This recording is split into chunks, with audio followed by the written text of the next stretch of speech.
Dito na tayo sa Makati. We're gonna check in here sa Keiko House by Het. Sa may Keiko House. Ayan. Ito yung itsura.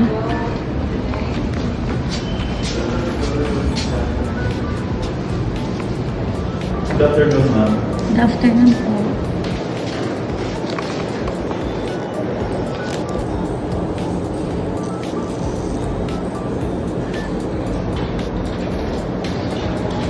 Ayan, dito tayo sa Keiko House by Hotel Urban. Going to the 4th floor. Dun yung ano natin, hotel room. Wow, technically hotel Galing mo room. ano. Ano yan? Kita mo na talaga mismo yung Panis. interior. Wow. Ano yung pinaka-highest? 5th. We're on the 4th. Anong room tayo? So, this is our hotel room. Ang bango pa yung amis pa. Wow, it's so cute. Tapos, pwede na lang kumuha ng tubig. Ayan, may upuan. May lampshade. Ayun, may saksakan. May remote. And then, this room. can you close the door, please? Thanks. There's a TV. Ay, naapakan ko. Housekeeping for guests. Ayan. Trash removal, bed straightening, privacy, no change of bath towels. 1 to 2 nights lang naman yung nakalagay. And we have a window that shows the front. Ayan, kung ano yung itsura ng Makati. So, andun yung mga skyscrapers. Mali, wala na naman sa tono. Ayan, and then, ayan yung itsura. And then, talagang hotel room talaga siya. We've booked a hotel. Hindi ko lang alam kung ano yung essence nitong, tingnan mo, canvas lang siyang color green. Maganda yung CR, tingnan na. Maganda yung CR. Patingin.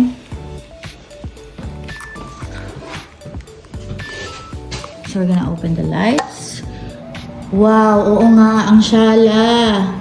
In fairness, kahit hindi glass yung ano, ang syala pa rin niya tignan. Mukhang, hawak ko pa din itong tsinelas. Ayan. So, ayan siya. Ito, if for anyone who's going to Pobla and wants, to stay and somewhere na matutuluyan, matutulugan. Like kung magbabar kayo, ganyan. Diba, amaze pa. Uy, smart TV pa. So, nakakita ng hotel na may smart TV. Ito, hindi ko gets ko anong sense, pero it's like a table. So, I like it. I don't get the sense, pero I like it. Uy, I want to watch that. Nakita mo yun? Yan, lagay mo. Gusto ko yan. Sige. Oo, syempre mag-iinom mamaya. So, ayan. Pwedeng isampay yung damit dun. Tapos, ayan, pwedeng ilagay dun yung gamit. Mag-aayos na rin ako ng gamit later. Ayan. Very spacious talaga. And worth it naman talaga yung less than 2K mong, 1K. Ayan. Sulit dito sa Keiko House. Parang noon yung AC kasi nga amoy spa. Oh my God, amoy spa dito. Ayan, Kanto Freestyle. Yeah. Hindi na second. Nakailan tayo sa Pasig. Kaso nagsara na dun. Hindi na tayo sa Makati. Dati sa Pasig. Ngayon, nandito na sa Makati. Ayan yung menu. Thank you. Wow. So we ordered scrambled egg and that one. Ano yan? Tuyo and kesong puti. Tuyo and kesong puti. Ayan. Pink na suka. Ay, itong scrambled. Lagay mo. Kuha ka din. Gusto mo ba? Hindi na leeg na ako. Okay, let's begin. Ay, magpapapedicure ako kasi mag-heels ako mamaya tapos yung feet ko, it's not giving. Let's go. Pedicure mode. Tayo sa Dear Dahlia. Yan, tapos na magpa-pedicure. Nakauwi na ako. Yan. mas mukha lang matino yung fit ko. Well, my fit is not, you know, it isn't perfect. It's a human fit. Ano, bakit naman may fit content dito? Anyway, mag-aayos na ako kasi we only have an hour para mag-ayos for the event. Yun lang. Paalis na tayo. Tada! Hey, hindi ako kita. Hey, I'm glittering. Hindi ako kita, oh. Ulo lang. Grabe, oh. Ayan, kita na ako. Shining, shimmering, big jewelry. Okay, so ito, dito na tayo sa electric sala. Let's go! Sa TikTok. Oh my God, doon ko awit talaga ako na doon. Ay, pangalawang floor na. Yan na.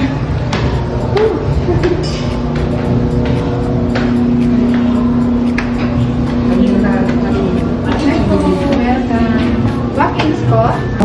Dito sa unahan?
Thank you po. Thank you.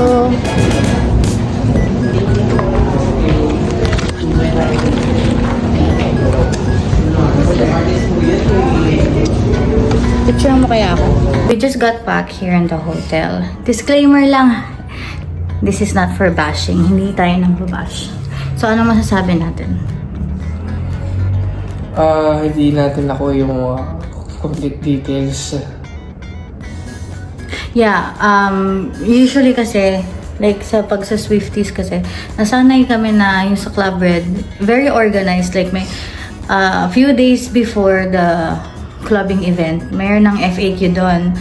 And we were not informed na kapag andun, kapag nag-pre-register ka or nag-walk-in ka, standing ka. And then like yung seating pala is 6K reservation consumable. Like, sobrang pricey. Pagdating mo doon, okay naman yung CR. It's just that hindi ganong kalamig.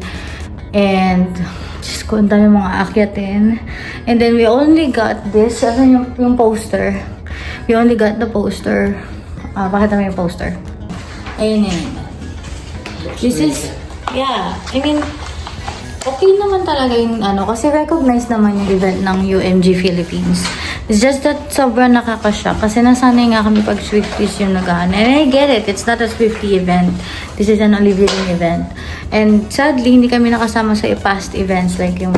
Kasi dati, nagkaroon na sila ng event, yung Olivia Dean Philippines. They had an event like painting, coffee shop, and then yung mga pop-up na, diba? Yung mga ganon. Kasi hindi, yun yung first time. Kasi nung na-discover ko yun, tapos na. And yun yung parang first time ko pala may discover si Olivia Dean. And then, yun yung parang first pa lang ako nakikinig nung so Easy, Man I Need. Next is yung ano nila, yung Christmas party. And then sobrang dami kasi nating ganap ng December. Which hindi na nga natin kinaya talaga sumali pa doon. Kasi ang dami rin nangyari ng December. So, ayun, we're not, nakaka-underwhelm lang siguro. Yun yung masasabi ko. Pagpunta mo dun, standing ka lang. And like, shook. Kasi that's also, parang medyo similar experience namin sa Boracay. there was one bar, yung OM Boracay. Sobrang gustong-gusto ko talagang pumasok doon. Kaya lang, my mother-in-law insisted na instead of just going there for like standing and then there's an entrance fee, pwede naman doon kami pumunta ng ibang bar. And then kanina, we were offered a menu. Most of their signature cocktails are around minimum of 400 above. I was like, oh my God, yung tag-iisa kami ng cocktail, I mean, pwede naman sanang isa, pero like, I don't know, it's just so weird pag isa lang, pag-share namin, and like, so I decided, sige, mag-cola na lang, then we'll just move to a different bar. Sayang naman yung outfit, sobrang excited kami, sobrang ready, ganyan. And then, in-offer pa nga sa amin yung classic cocktail lang nila. And pinakamura na nila yung 380 pa rin. Like, okay. Ang pinag-isipan na lang sana namin, sana nag-coke pala, sana pala coke na lang or Sprite para pag nauwi. Pero pinili na lang namin yung sparkling water na parang ginger ale, maalat na sparkling water, ganun siya. So, I don't know, this is a lesson learned experience. So, yung poster, parang yun lang din yung binili sa pagpasok sa bar. Kasi nga yung pre-registration is 450 pesos. So, lesson learned as a 10-tahing girly. Ayun. Wala, nasanay ako masyado sa Club Red. Yung mga events nila talaga. Hindi ako sumama last time kasi sa Pasay. So far. Bye-bye. Alright, tama. Sayang ang outfit. So let's go back. The night is young. Huwag ka na mag-cheese. Hindi na ako magchichinelas lang ako. Ang chupipay naman tignan. Pagkaharap, bawunin mo lang. Yeah.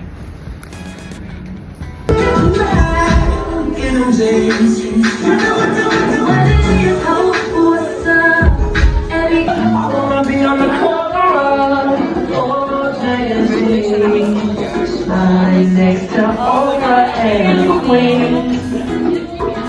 Oh, every time I close my eyes, I see my daddy every night. Oh, I swear. Sarap, buti na lang.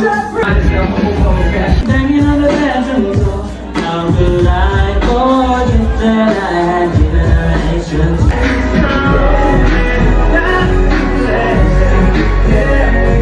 We got to keep my love.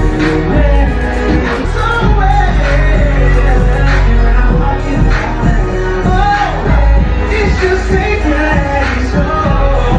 I'm loving my day. It's a good place. We got to keep my. So I got up and I'm about to go. She said, baby, let's go. When I know that I say, you got that music on me, baby. It's so good, got to know me. My girl, you best know me. And I do the all of this, baby.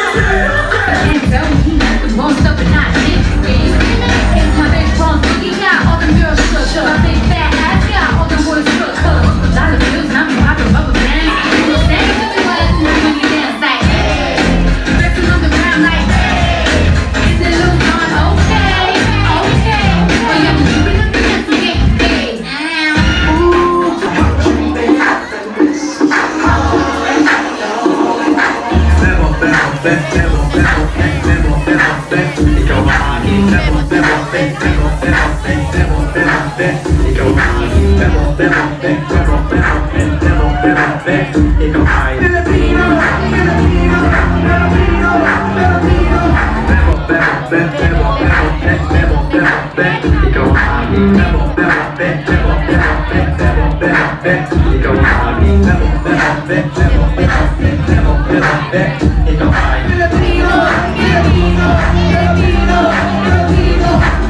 What's the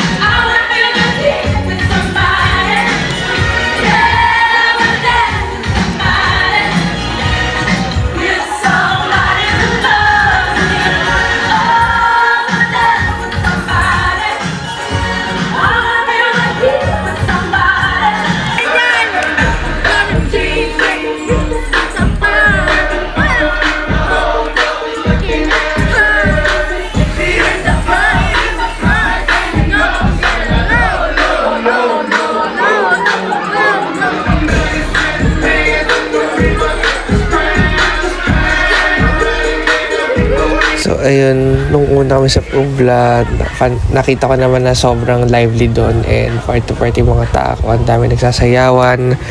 Tapos, usually standing talaga doon and meron ng tables kapag magkakaroon ka ng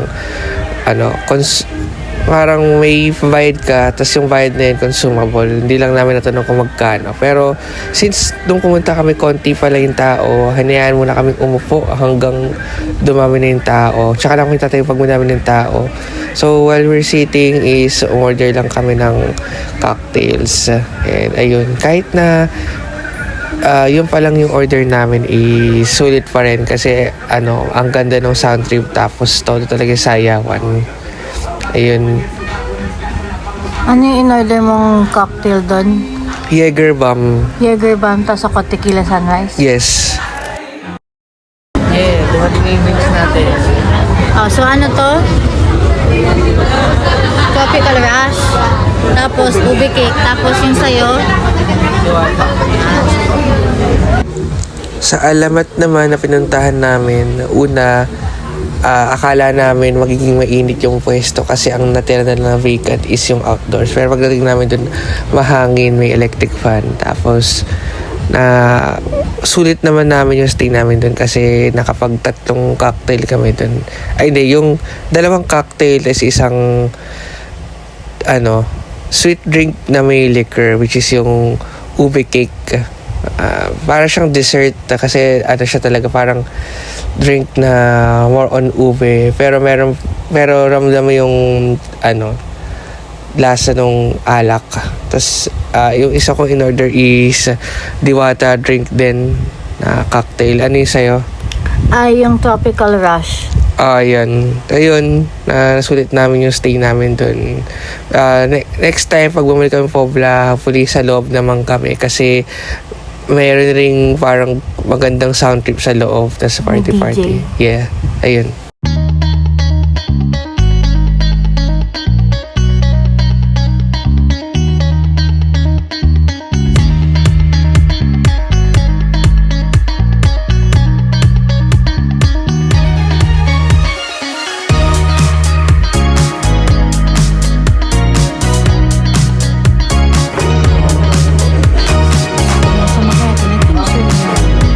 Ito yung cabin mo, no?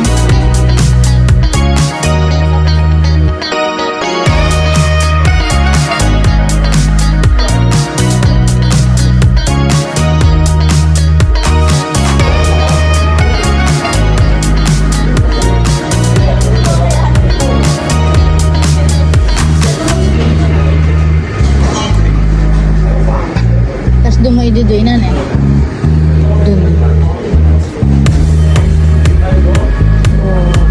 Less than a minute na lang sa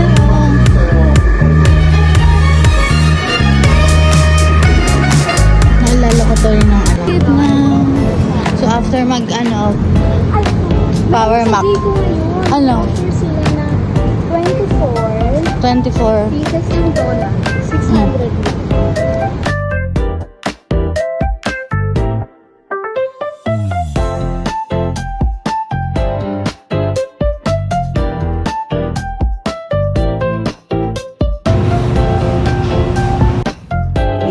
Okay na! Okay na siya. Oh my gosh, ayun na malaki oh. Ganyan ang tenga. Ang sakit ng mata ko. Ako din. Ilamos ka na. Tingin ka muna, bili na. Kung tuwingin ako, ilamos ka na.